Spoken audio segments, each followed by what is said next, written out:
Hey folks, if you've been following along, you'll know that I've had a few issues with my Scrambler.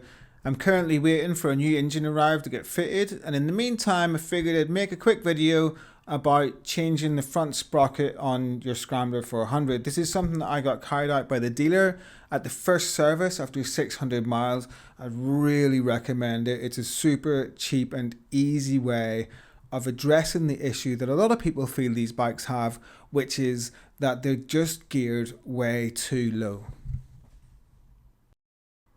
So I've got some good images that show you exactly what these sprockets look like, exactly where they go, and we've also got some data in both miles per hour and kilometers per hour where you can see in cold hard data exactly the difference that changing the sprocket makes.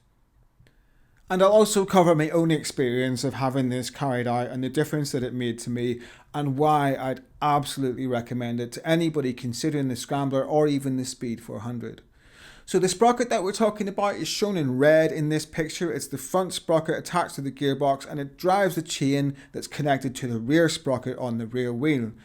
This is what it looks like when you take that little engine cover off. You might have seen this if you've done a bit of chain cleaning on your bike. And here we've got an image of the 14-tooth original sprocket on the left and the new 15-tooth sprocket on the right. You can see it's a little bit bigger with that one extra tooth, which means essentially you can travel at the same speed but with lower RPM in any given gear. You can see here it drives the chain, which drives the rear sprocket, and the number of teeth dictates the ratio between the front sprocket and the rear sprocket, as we can now see here. The first image is with a 14-tooth stock sprocket, 3.07 revolutions off the front sprocket to turn the rear sprocket once. So it's got to rotate 3.07 times to have one full revolution off the rear wheel. But if we add a tooth to that front sprocket, it only needs to rotate 2.87 times to get the same one revolution off the rear wheel. What that means in real life then is that with a 14-tooth front sprocket at 70 miles an hour in 6th gear, you're looking at around about 6,800 RPM, whereas with the extra tooth 15-tooth front sprocket, it's more like 6,300 RPM. So significantly less revolutions of the engine, much more comfortable and less vibrations at that speed. Now I've posted these charts at the end of the video so you can pause and have a closer look. This one shows a 15-tooth front sprocket, and it shows at any given RPM what speed you'll get in whatever gear.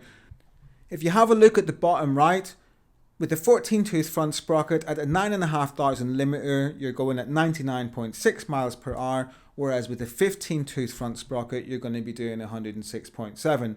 Now, whether you'd actually hit that top speed is a different matter. You'd probably run out of power before you got there. This isn't a modification that's going to increase the top speed of the bike. It's unlikely to. This is the same chart, and it's in kilometers per hour this time. Again, this is at the end of the video as well if you want to check it out, and you can pause it and have a closer look. But again, you can see 171 miles an hour instead of 160 when it's in stock configuration.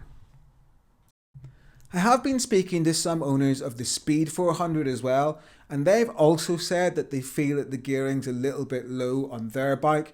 Now, it might be a little bit trickier to do this on a Speed 400. It's already got a 15-tooth front sprocket and there's not a whole lot of space in there.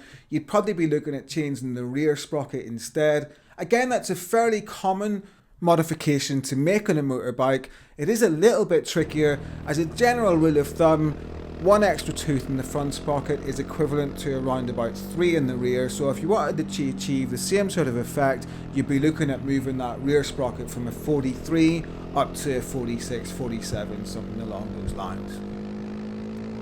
From my own point of view, why I had this modification carried out on my bike was that I wasn't even using first gear. I was setting off in second, I was getting into fourth as soon as I could and just using the top 3 gears in the bike. I didn't really feel that the bottom 3 gears were usable at all.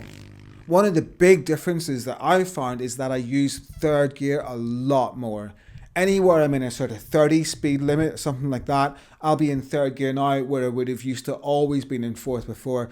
Third gear is much better for that sort of traffic. It's much more responsive. The acceleration's a lot quicker. So it's much nicer to ride that way. And also then another big difference is when you're on the motorway, somewhere 70, 75, The bike seems to find a lovely little sweet spot with 75 indicated, which is more like 70 on GPS, where everything just works and it purrs along in a really comfortable way that just didn't happen with the 14-tooth sprocket. So I really recommend this. It's cheap, it's easy, you can change it back if you don't like it, and it's definitely an improvement in my opinion. Hopefully next week I'll be back with a new engine in the bike, and I've loads to say about that. In the meantime, thanks so much for watching, take care, and I'll see you soon.